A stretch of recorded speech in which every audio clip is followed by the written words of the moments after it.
Hello friends, कैसे हैं आप सब। उम्मीद करते हैं आप लोग काफ़ी अच्छे होंगे, स्वस्थ होंगे, मस्त होंगे। तो आज आपके लिए एक बेहद मज़ेदार वीडियो लेकर आए हैं जिसमें आज हम लोग फिर इडियम्स और फ्रेज के बारे में बात करेंगे। तो आप कहीं मत जाइएगा, वीडियो से चिपक करके रहिएगा। आज हम लोग इस वीडियो की शुरुआत जो है वह एक बहुत ही महत्वपूर्ण प्रश्न के साथ करते हैं जिसको हमने पिछले वीडियो में आपके लिए छोड़ रखा था। तो उम्मीद है आप बना लिए होंगे। तो आइए इसकी शुरुआत करते हैं हम लोग। हमारा जो प्रश्न था वो था close fisted person. Close fisted person का मतलब क्या होता है बाबू? कंजूस व्यक्ति, जिस व्यक्ति का मुट्ठी बंद हो। कंजूस व्यक्ति क्या है? वैसा व्यक्ति जो खर्चा वर्चा नहीं करता है, एकदम आप लोग के जैसा।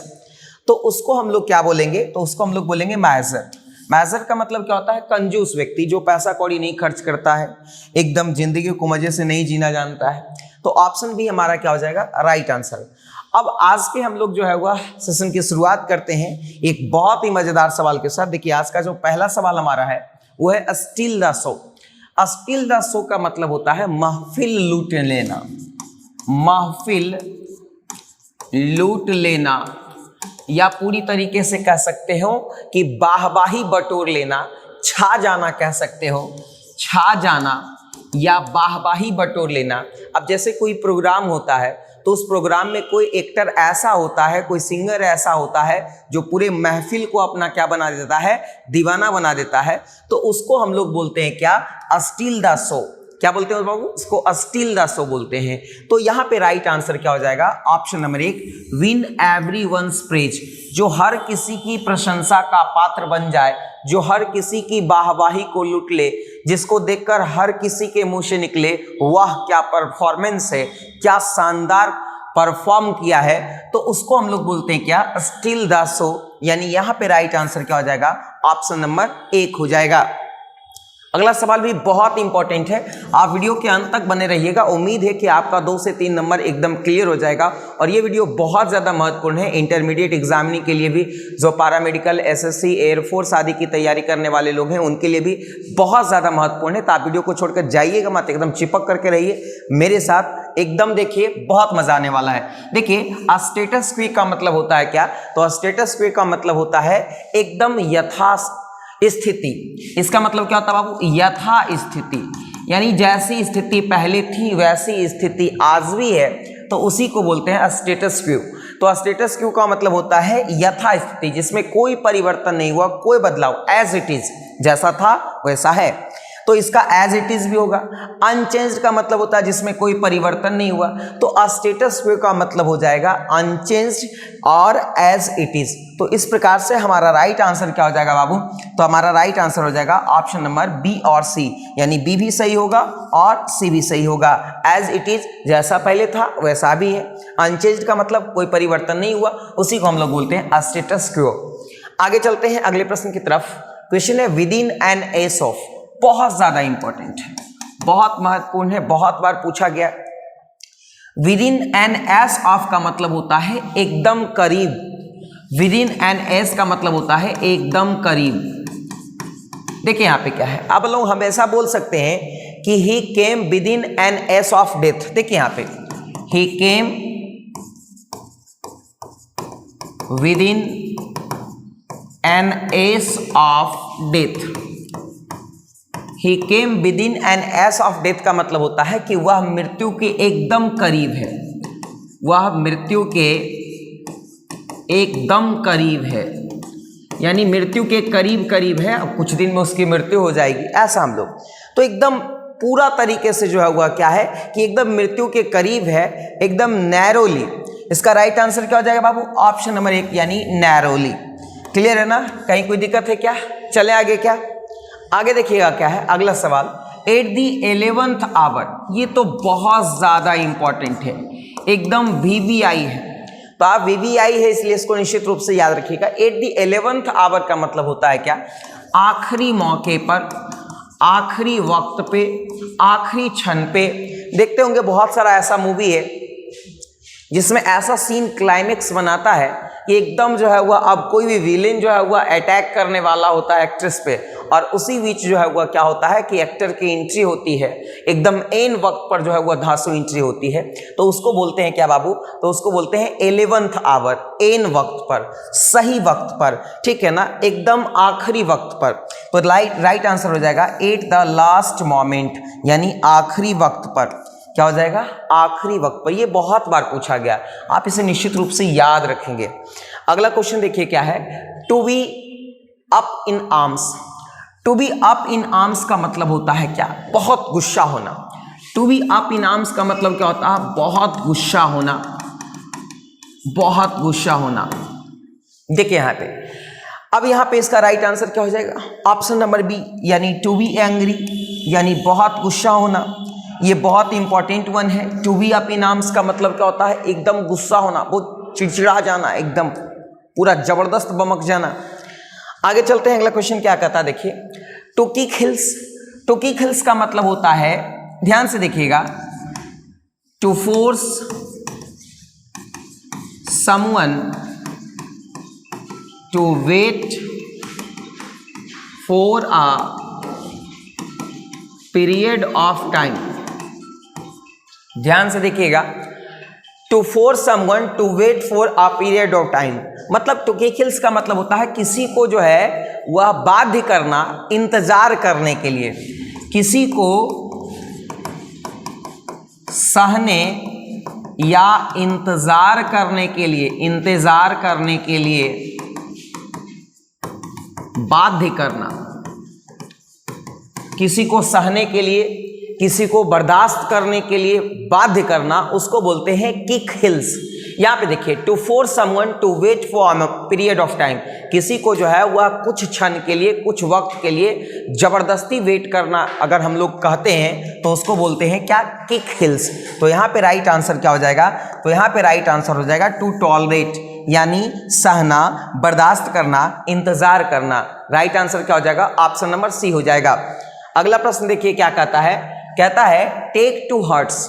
टेक टू हर्ट्स का मतलब होता है नाराज होना, एक तरह से नाराज होना, कोई बात दिल पर ले लेना, कोई बात दिल पर ले लेना, दिल पर लेना। अब देखिए यहाँ पे क्या है, कुछ लोग ऐसे होते हैं शॉर्ट टेम्पर्ड कि अगर उनको थोड़ी भी बातें अगर मजाक में भी आप बोलेंगे तो एकदम नाक मुंह बना लेंगे, एकदम बैगन की तरह मुंह फुला लेंगे। तो वैसे लोगों को हम लोग कह सकते हैं कि वो कोई भी बात जो है वो क्या करता है, दिल पे ले लेता है। तो टेक टू हर्ट का मतलब होता है नाराज होना, कोई भी बात को दिल पर ले लेना, बहुत ज़्यादा सीरियसली लेना ना, जो बात को ईजिली लेना है उस बात को भी सीरियसली लेना, तो उसी को हम लोग बोलते हैं क्या, टेक टू हर्ट। तो इसका राइट आंसर हो जाएगा to take something too much seriously. अगर किसी चीज़ को बहुत ज़्यादा सीरियसली कोई ले रहा है, छोटी छोटी बातों को भी बहुत ज़्यादा सीरियसली ले रहा है, तो उसको बोलते हैं टेक टू हर्ट्स, यानी राइट आंसर क्या हो जाएगा, ऑप्शन नंबर बी हो जाएगा। आगे देखिए अगला प्रश्न क्या कहता है, लिव इन लर्क। देखिए यहाँ पे लिव इन लर्क का मतलब होता है किसी को दयनीय स्थिति में छोड़ देना, किसी को मुसीबत या परेशानी में छोड़ देना। बहुत सारे ऐसे मतलबी दोस्त होते हैं जो अपने दोस्तों को क्या करते हैं, मुसीबत में छोड़ देते हैं, ठीक है ना। तो मुसीबत में छोड़ देते हैं किसी व्यक्ति को, अगर हम लोग किसी मुसीबत में छोड़ देते हैं तो उसको हम लोग बोलते हैं क्या, live in the lurk. Live in the lurk का मतलब होता है कि किसी को बीच मझधार में छोड़ देना, बीच रास्ते में छोड़ देना। आप बात किए थे कि फलक तक चल साथ मेरे, बात चांद तक साथ जाने का किए थे, बीच रास्ता में छोड़ करके जो है वह फरार हो गए किसी और के साथ, तो वहां पर हम लोग बोलते हैं क्या, वहां पर हम लोग कह सकते हैं लिव इन द लर्क, यानी किसी को बीच रास्ते में छोड़ देना, डिफिकल्ट सिचुएशन में छोड़ देना। तो राइट आंसर हो जाएगा यहाँ पे ऑप्शन नंबर सी, अबंडन इन अ मिडवे और डिफिकल्ट सिचुएशन। किसी को जो है वह बीच रास्ते में या कठिन परिस्थिति में छोड़ देना ही क्या कहलाता है, live in the lurk. Clear है बाबू। अगला क्वेश्चन देखो क्या है, पे ऑन द नेल। देखिए पे ऑन द नेल का मतलब क्या होता है, जल्दी जल्दी पैसा चुका देना, एकदम तुरंत चुका देना पैसा। ध्यान से देखो, तुरंत पैसा चुकाना, तुरंत पैसा चुकाना। अब आप कोई सामान लिए, फटाफट पैसा निकाले, गिन करके उसको क्या किए, नकदी दे दिए या फट से फोन पे कर दिए। मतलब उधारी नहीं रखना है, सामान लो पैसा दो जितना जल्दी हो सके। उसी को बोलते हैं पे ऑन द नेल। पे ऑन द नेल का मतलब होता है तुरंत पैसा चुकाना, तुरंत देना, चाहे आप कैश में दीजिए चाहे आप डिजिटल मोड में दीजिए। तो यहां पर देखिए क्या है कि इसका राइट आंसर क्या हो जाएगा, पेमेंट विदाउट डिले, यानी वैसा जो है वह पेमेंट जिसमें डिले ना हो। ऐसा नहीं कि सामान आज लिए और पैसा देने के लिए 6 महीना इंतजार करवा रहे हैं, वैसा नहीं, एकदम आप सामान लिए और तुरंत पैसा दीजिए, that is called payment on, माफ करें, पे ऑन नेल। यानी इसका जो राइट आंसर हो जाएगा वो हो जाएगा पेमेंट विदाउट डिले, यानी बिना डिले का, बिना देरी का अगर पेमेंट आप कर देते हैं। विद्यार्थियों को भी चाहिए कि समय पर शिक्षक का फीस दे दें, यानी पे ऑन द नेल। क्लियर है? चलते हैं आगे, चलते हैं अगले प्रश्न की तरफ। अगला है सैलेड डेज। सैलेड डेज का मतलब क्या होता है, ध्यान से देखिएगा, care free life. Care free life का मतलब होता है क्या, लापरवाह जीवन, बेफिक्र जीवन। बेफिक्र जीवन, जिस जीवन में कोई फिक्र नहीं हो, एकदम मस्त, कोई टेंशन नहीं, जीरो टेंशन। तो ये कौन सा डे होता है? सैलेड डे का मतलब होता है बेफिक्र जीवन। बेफिक्र जीवन किसका होता है भाई? तो बेफिक्र जीवन जो किशोर अवस्था के लोग होते हैं, 13-14 साल के लोग होते हैं, 12, 13, 14, 15 साल के जो लोग होते हैं, ये लोग जो एकदम बेफिक्र होते हैं, बेफिक्र होकर के जिंदगी जीते हैं। यानी किशोरावस्था के लोग एकदम टेंशन फ्री, कोई टेंशन नहीं, कहाँ से खाना आएगा, कहाँ से पैसा आएगा, बस जिए जा रहा है ना। तो वो जो जीवन है उसको बोलते हैं सैलेड डेज। और ये सैलेड डेज का होगा एडोलसेंस। एडोलसेंस का मतलब होता है किशोरावस्था। क्या होता है बाबू? किशोरावस्था। और ये किशोरावस्था जो काल होता है, किशोरावस्था, उस समय जो लोग जीवन जीते हैं एकदम बिंदास रहते हैं, एकदम टेंशन फ्री होकर के जीते हैं। आगे चलते हैं। पामी डेज बहुत ज्यादा इंपॉर्टेंट है, बहुत ज्यादा महत्वपूर्ण है। मैंने पहले ही बोला कि सारा का सारा जो है वह जो कंटेंट है इसमें, सारा का सारा जो क्वेश्चन है वो बहुत ज़्यादा महत्वपूर्ण है। इसलिए एक एक क्वेश्चन को देखना आपके लिए बेहद ज़रूरी है। एक एक क्वेश्चन पे नज़र बना करके रखिए, न जाने कौन सा सवाल परीक्षा में आ जाए। तो देखिए यहाँ पे पामी डेज का मतलब क्या होता है? पामी डेज का मतलब होता है खुशी के दिन, खुशहाल दिन, या शांतिपूर्ण ढंग से जीने वाला दिन, जो जिंदगी हमने शांतिपूर्ण ढंग से बिताए थे वैसा दिन कह सकते हैं। तो पामी डेज का मतलब होता है क्या? सुख के दिन। क्या होता है बाबू? सुख के दिन, या इसको हम लोग बोल सकते हैं समृद्धि के दिन, सुख या समृद्धि के दिन, खुशी के दिन भी बोल सकते हैं, शांति के दिन भी बोल सकते हैं। जब आदमी के जीवन में बहुत ज़्यादा शांति आती है तो स्वाभाविक है सुख और समृद्धि स्वतः आ जाती है। तो यहाँ पे देखिए क्या है, आपका जो राइट आंसर हो जाएगा वो क्या हो जाएगा? तो राइट आंसर हो जाएगा option number C, peaceful and prosperous days, यानी शांतिपूर्ण और समृद्धि वाला जो दिन होता है। तो शांतिपूर्ण और समृद्धि वाला जो दिन होगा उसको हम लोग पामी डेज बोलते हैं। उसको क्या बोलते हैं बाबू? पामी डेज। पामी डेज मतलब क्या होता है? Peaceful and prosperous days. देखिए यहाँ पे मेरा एकमात्र मकसद है आपको याद करवाना। आप बार बार वीडियो को देखें, एकदम निश्चित रूप से आपको याद हो जाएगा। अगर एक बार में आपको क्लियर नहीं होता तो 2 बार देखें, 3 बार देखें, और जो नोट्स आपको दिए गए हैं उसको भी पढ़िए, वीडियो भी देखिए और नोट्स को भी पढ़िए। आपकी तैयारी निश्चित रूप से सबसे ऊपर होगी। आगे चलते हैं। To be in the limelight. To be in the limelight का मतलब होता है कि पब्लिक के नज़र में आ जाना, एकदम फेमस हो जाना, पब्लिक के नज़र में आ जाना, जनता के नज़र में आ जाना, छा जाना, जनता के नज़र में आ जाना। अब देखिए यहाँ पे क्या है, बहुत बार बहुत ऐसे कैरेक्टर होते हैं, एक्टर होते हैं, टीचर होते हैं, अलग अलग प्रोफेशन के लोग होते हैं, रातों रात वो लाइमलाइट में आ जाते हैं। कोई ऐसा वीडियो बनाए, कोई ऐसा सॉन्ग गाए, कोई ऐसा काम किए जिसके कारण क्या होता है कि रातों रात वो लाइमलाइट में आ जाते हैं। तो लाइमलाइट में आने का मतलब होता है कि पब्लिक अब आपको नोटिस करने लगी है, आप पब्लिक नोटिस में आ गए हैं, पब्लिक के संज्ञान में आ गए हैं, जनता आपको देख रही है। तो राइट आंसर यहाँ पे क्या हो जाएगा? Option number 1, be an object of public notice, यानी पब्लिक के नोटिस का एक केंद्र बनना, पब्लिक के ध्यानाकर्षण का केंद्र बनना। तो राइट आंसर यहाँ पे क्या हो जाएगा? Option number 1। अगला प्रश्न देखिए क्या कहता है, अ टॉल स्टोरी। अब टॉल स्टोरी मतलब होता है लंबी कहानी। अब लंबा कहानी क्या है भाई? इतना लंबा कहानी कोई सुना देगा, विश्वास ही नहीं होगा, कि नहीं लगेगा झूठ बोल रहा है। तो टॉल स्टोरी का मतलब होता है क्या? जिसे समझना क्या हो? मुश्किल हो। जिसे समझना क्या हो बाबू? मुश्किल हो। जो समझ से परे हो, जो समझ से परे हो, जिसे समझना मुश्किल है, जिसे समझा नहीं जा सकता है, तो यहाँ पे राइट आंसर हो जाएगा option number B, anything that is difficult to believe. कोई चीज जो समझना क्या हो, असंभव हो, अविश्वसनीय हो, जिसे समझा नहीं जा सकता है, तो राइट आंसर क्या हो जाएगा, ऑप्शन नंबर बी हो जाएगा। अगला प्रश्न देखिए क्या है, सेट फोर्थ। सेट फोर्थ का मतलब क्या होता है, देखिएगा, सेट फोर्थ का मतलब होता है कुछ कहना।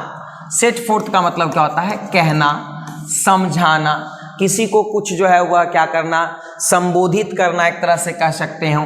तो सेट फोर्थ का मतलब समझाना भी हो सकता है, कहना भी हो सकता है, समझाना भी हो सकता है, कहना भी हो सकता है। तो यहाँ पे राइट आंसर क्या हो जाएगा, तो यहाँ पे राइट आंसर हो जाएगा टू स्टेट समथिंग, यानी कुछ बोलना, कुछ कोट करना, कुछ समझाना, कुछ व्याख्यान देना, उसी को हम लोग क्या बोलते हैं बाबू, सेट फोर्थ। क्लियर है ना। आगे चलो, अगला प्रश्न क्या कहता है, देखिए, ग्रीज समबडीज इचिंग पाम, ये बहुत ज़्यादा इंपॉर्टेंट है और कई बार पूछा गया है, तो आप निश्चित रूप से इसे याद रखेंगे। ग्रीज समबडीज इचिंग पाम का मतलब क्या होता है कि किसी को घूस देना। अब हाथ में खुजली लग रहा है, तो हाथ में खुजली लगने का मतलब इचिंग पाम, इचिंग पाम का मतलब क्या होता है कि घूस लेने का मन कर रहा। क्लियर है ना। अब देखिए यहाँ पे क्या है, ग्रीज समबडीज इचिंग पाम का मतलब होता है क्या, गिव हिम ब्राइब, यानी उसे क्या देना, घूस देना। उनका हाथ खजुआ रहा, मतलब उनको घूस लेने का मन कर रहा और आपको काम निकलवाना, तो फटाक से क्या दे दीजिए, घूस दे दीजिए। यहाँ पे राइट आंसर क्या हो जाएगा, option number C, give him, माफ करें, गिव हिम ब्राइब। क्लियर है क्या, कोई दिक्कत है क्या, चले आगे। On the level. On the level का मतलब क्या होता है, ऑन द लेवल का मतलब होता है ईमानदार और एकदम कर्तव्य परायण, जिसको बोलते हैं ईमानदार और कर्तव्य परायण, जो एकदम कर्तव्यनिष्ठ हो, सिंसियर हो, सजग हो, अपने कर्तव्य के प्रति, अपने जो है वह कार्य के प्रति और ईमानदार हो, उसको हम लोग बोलते हैं on the level. On the level का मतलब होता है ऑनेस्ट एंड सिंसियर, यानी जो ईमानदार और कर्तव्यनिष्ठ हो, जो कार्य के प्रति सजग हो, उसको हम लोग बोलते हैं ऑनेस्ट एंड सिंसियर। तो यहाँ पे राइट आंसर क्या हो जाएगा, ऑप्शन नंबर बी हो जाएगा। आप एकदम ध्यान से एक एक प्रश्न को देखते चलिए, मजे से कॉपी कलम को खोल करके रखिए, जो प्रश्न आपको अच्छा लगे, महत्वपूर्ण लगे, सबको आप लिखते चलिए, नहीं तो डिजिटली आप स्क्रीनशॉट भी लेकर के रखिए, बाद में आप उसको देख लीजिए। चलते हैं अगले प्रश्न की तरफ। Blood running cold. Blood running cold का मतलब क्या होता है बाबू, कि बहुत सारे ऐसे लोग होते हैं, वो आपको ना एकदम धमका देंगे, डरा देंगे। अब जैसे आपने कहा कि अब मुझे यूपीएससी की तैयारी करना है, अब आप यूपीएससी की तैयारी के लिए किसी से एडवाइस लेने गए, देखिए एडवाइस भी हर आदमी से नहीं लेना चाहिए, एडवाइस भी अच्छे लोगों से ही लेना चाहिए, ताकि अच्छी एडवाइस आपको मिल सके, ठीक है ना। सलाह जो है वह हर किसी से नहीं लिया जाता है। तो आप अगर गए यूपीएससी के लिए पूछने के लिए किसी से, अब वो आपको डरा दिया, बोला भाई बहुत मुश्किल काम है, नहीं होगा, ये है वो है, इसमें जो है वो यूपीएससी करने का मतलब होता है कि पहाड़ को काटना, ये और भी पता नहीं क्या क्या बता देगा, आप डर जाएंगे, आपको डरा देगा। उसी को बोलते हैं blood running cold. Blood running cold का मतलब होता है क्या, कि कभी कभी कोई व्यक्ति, कोई स्थिति ऐसा उत्पन्न होता है कि वो आपको डरा देता है, भयभीत कर देता है, that is called blood running cold. इसका जो राइट आंसर हो जाएगा, वो राइट आंसर क्या हो जाएगा बाबू, इसका जो राइट आंसर हो जाएगा वो हो जाएगा make you feel very frightened, यानी आपको बहुत ज़्यादा डरा हुआ, बहुत ज़्यादा भयभीत महसूस करवाने वाला, ठीक है ना।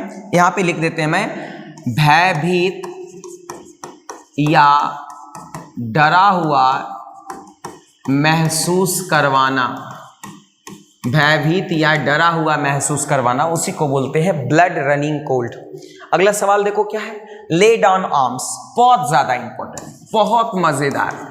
ले डाउन आर्म्स का मतलब होता है क्या भाई, ले डाउन आर्म्स मतलब हथियार लो फेंक दिए, अब नहीं लड़ेंगे, झगड़ा नहीं करेंगे, मतलब सरेंडर कर दिए भैया, अब हमको लड़ाई झगड़ा से मतलब नहीं है, अब हम शांति चाहते हैं। अब क्या चाहते हैं, शांति चाहते हैं। मतलब एक तरह से ले डाउन आर्म्स का मतलब होता है समर्पण करना, युद्ध छोड़ना, युद्ध छोड़ना, ठीक है ना, शांति का राह अपनाना, शांति का राह अपनाना, मतलब हमने सरेंडर कर दिया, मुझे झगड़ा नहीं करना है। जैसे बहुत सारे जो लोग होते हैं, अपराधी होते हैं, उन पर जब दबाव बढ़ता है, तो वो क्या करते हैं, अपने आर्म्स को ले डाउन कर देते हैं कि भैया अब हम सरेंडर कर दिए, अब हम इस तरह का कार्य नहीं करेंगे। तो ले डाउन आर्म्स का मतलब होता है क्या, टू सरेंडर यानी समर्पण करना। आगे चलते हैं, अगला क्वेश्चन क्या है, to take someone for ride. To take someone for ride का मतलब क्या होता है, देखिए अब 2-3 को दोस्त मिल गया, एक दोस्त को फुसलाया कि चलो आज इसको जो है हुआ क्या करते हैं, फुसलाते हैं, बहलाते हैं, और ले जा करके उस होटल में खा लिया एकदम समोसा, लिट्टी, रसगुल्ला, पता नहीं क्या क्या, और उससे बिल भरवा दिया। तो उसको बोलते हैं क्या, तो उसको बोलते हैं टेक समवन फॉर राइड, मतलब किसी को ठग देना, किसी को बेवकूफ़ बना देना, किसी को चीट करना, मतलब धोखा देना, एक तरह से धोखा देना, ठगना, क्या होता है बाबू, ठगना, धोखा देना, ठीक है ना। तो यहाँ पे राइट आंसर क्या हो जाएगा, तो राइट आंसर हो जाएगा option number 1, to deceive someone, किसी को धोखा देना, किसी को ठगना। आजकल प्यार मोहब्बत में भी खूब ऐसा होता है, एकदम खाएगा पिएगा एकदम जो है हुआ, और उसके बाद फिर क्या हो जाएगा, रास्ते अलग हो जाएंगे। तो उसको भी हम लोग बोल सकते हैं क्या, to take someone for ride, यानी राइट आंसर हो जाएगा ऑप्शन नंबर 1 हो जाएगा। क्लियर है। आगे देखो अगला क्वेश्चन क्या कहता है, at a stake. At a stake का मतलब होता है खतरे में, जोखिम में। एट अ स्टेक का मतलब क्या होता है, जोखिम में या खतरे में।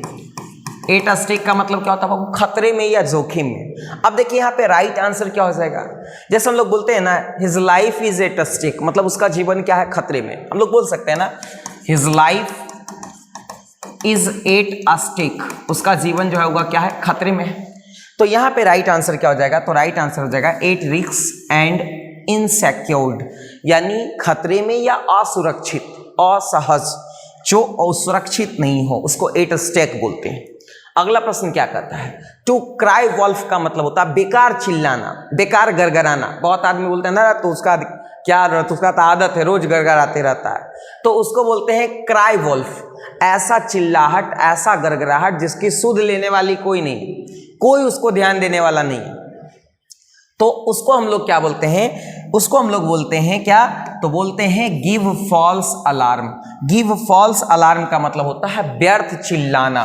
क्या होता है बाबू, व्यर्थ चिल्लाना, वैसा चिल्लाहट जिसको सुनने वाला कोई नहीं है, बेकार का चिल्लाहट, तो क्राई वॉल्फ उसको बोलते हैं। बहुत अच्छा क्वेश्चन है, बहुत इंपॉर्टेंट क्वेश्चन, निश्चित रूप से आप इसे याद रखेंगे। अगला क्वेश्चन क्या कहता है, देखिएगा, अ व्हाइट कॉलर जॉब। अब कॉलर वाइट रहेगा तो भैया बैठ करके काम कीजिएगा कुर्सी पर, तभी ना, नहीं तो जो है वह आप काम कीजिएगा, ईंटा धोइएगा, मिट्टी धोइएगा, तो कॉलर गंदा होगा कि नहीं होगा। तो व्हाइट कॉलर जॉब का मतलब होता है आराम से कुर्सी पर बैठ के लिखा पढ़ी काम कीजिए। लिखा पढ़ी कौन करता है, कलर करता है। तो ये जो है एक प्रकार का क्या होता है, क्लर्कियल जॉब। तो राइट आंसर क्या हो जाएगा, option number 1, white collar job का मतलब होता है क्या, क्लर्कियल जॉब। क्लियर है ना। आगे चलते हैं, अगला प्रश्न क्या कहता है, बरी द हैचेट। देखिए बहुत इंपॉर्टेंट है, बहुत ज्यादा महत्वपूर्ण है, वीवीआई आप लगा लेंगे इसमें।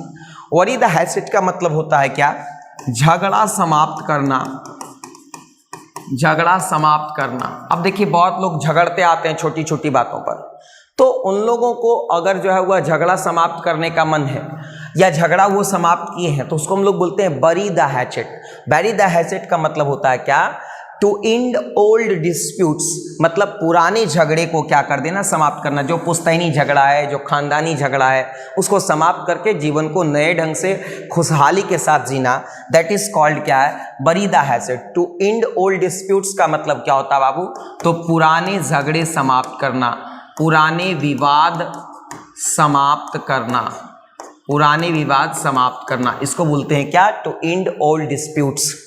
अगला क्वेश्चन देखिएगा क्या है, pros and cons. Pros and cons का मतलब क्या होता है बाबू, पक्ष विपक्ष। प्रॉस एंड कॉन्स का मतलब क्या होता है, पक्ष विपक्ष। देखिए हर चीज का कोई ना कोई पक्ष विपक्ष होता है, हर चीज का दो पहलू होता है, अच्छा और बुरा। अब ये हमारी नजरिया पे डिपेंड करता है कि हम उसको अच्छे नजरिए से देख रहे हैं, बुरे नजरिए से देख रहे हैं, ये सब कुछ हमारे ऊपर निर्भर करता है। तो प्रॉस एंड कॉन्स का मतलब क्या होता है कि प्रॉस एंड कॉन्स का मतलब होता है पक्ष विपक्ष, और अच्छा वक्ता वही है, अच्छा लोग वही है जो किसी भी चीज के पक्ष विपक्ष पे विचार करके अपना कंक्लूजन दे, यानी सारे चीजों को कंसीडर करके, सभी पहलुओं को कंसीडर करके अपना विचार दे। यानी राइट आंसर यहाँ पे क्या हो जाएगा, option number B, considering all facts. सभी फैक्ट्स को, सभी सच्चाई को, सभी वास्तविकता को कंसीडर करने के बाद जो आपको लगे उसके पक्ष और विपक्ष में आप अपना ओपिनियन रखिए। अगला सवाल क्या कहता है, देखिएगा, मेंड वंस बेस। ध्यान से देखिएगा, मेंड वंस बेस का मतलब होता है अपनी आदत सुधारना, अपनी आदत सुधारना, अपनी आदत सुधारना, अपना तरीका सुधारना, अपना कार्य करने का तरीका सुधारना। नहीं बोलते हैं मेंड योर वेज, मतलब अपना काम करने का तरीका सुधारो, अपना चाल चलन सुधारो। तो यहाँ पे जो राइट आंसर हो जाएगा, वो राइट आंसर क्या हो जाएगा बाबू, ऑप्शन नंबर 1, इम्प्रूव हैबिट्स। क्या हो जाएगा, इम्प्रूव हैबिट्स, मतलब अपना चाल चलन सुधारिए, अपना तरीका सुधारिए। अगर आप किसी को बोल रहे हैं कि मेंड योर हैबिट्स, मतलब मेंड योर वेज, मतलब आप अपना आदत सुधारो, ये आदत ठीक नहीं है। अगला प्रश्न क्या कहता है, देखो, टर्न अ डिफियर। टर्न अ डिफियर बहुत ज्यादा इंपॉर्टेंट है, कई बार पूछा गया है, आप निश्चित रूप से इसे याद रखेंगे। टर्न अ डिफियर का मतलब होता है अनसुना करना, अनसुना करना, किसी की बात को अनदेखा करना। अब जैसे कोई आपके इनबॉक्स में मैसेज डाले जा रहा है, देख के इग्नोर मार दिए, ठीक है ना, तो उसको हम लोग क्या बोलते हैं, टर्न अ डिफियर। क्या बोलते हैं उसको, टर्न अ डिफियर। तो टर्न अ डिफियर का मतलब होता है रिफ्यूज टू लिसन। अगर कोई आपसे बहुत रिक्वेस्ट कर रहा है तो कि भाई हमारी बात को स्वीकार कर लो, हमारी बात को स्वीकार कर लो, आप नहीं मान रहे हैं। कहा जाता है कि लिखा परदेश किस्मत में वतन को याद क्या करना, और जहां बेदर्द हाकिम है वहां फरियाद क्या करना। अब सामने वाला हाकिम एकदम बेदर्द है और आप एकदम जो है वह उससे अर्जी लगाए जा रहे हैं, भैया मेरी अर्जी स्वीकार कर लो, मेरी अर्जी स्वीकार कर लो। भला वो बेदर्द आदमी आपकी क्या अर्जी स्वीकार करेगा। तो यानी वो आपकी बात को सुनने से भी क्या कर दे रहा है, मना कर दे रहा है। तो यहाँ पे राइट आंसर क्या हो जाएगा, तो यहाँ पे राइट आंसर हो जाएगा आपका रिफ्यूज टू लिसन। जो सुनने से क्या कर दे, मना कर दे, इनकार कर दे और सुन करके अनसुना कर दे, उसको हम लोग क्या बोलते हैं, ऑप्शन नंबर सी बोलते हैं। यहां पे देखिए क्या है, अगला जो क्वेश्चन है हमारा वो है पास द बक। देखिए यहाँ पे ये क्वेश्चन आज के लिए आपका होमवर्क है। आप इसको कमेंट करके बताइएगा कि इसका आंसर क्या होगा। इसका आंसर हमको कमेंट बॉक्स में चाहिएगा, एकदम निश्चित रूप से आप इसको कमेंट करके ज़रूर बताइएगा कि पास द बक का राइट आंसर क्या होगा। तो दोस्तों उम्मीद करते हैं कि आपको बहुत मज़ा आया होगा आज के क्लास में। तो आप वीडियो को लाइक कर दीजिए, अपने दोस्तों के साथ शेयर कर दीजिए, कम से कम 5-7 दोस्तों के साथ। और यदि आप चैनल पर नए हैं तो सब्सक्राइब करके बेल आइकन को दबा दीजिए ताकि लेटेस्ट नोटिफिकेशन आपको सबसे पहले मिले। आज के लिए इतना ही, बहुत बहुत धन्यवाद।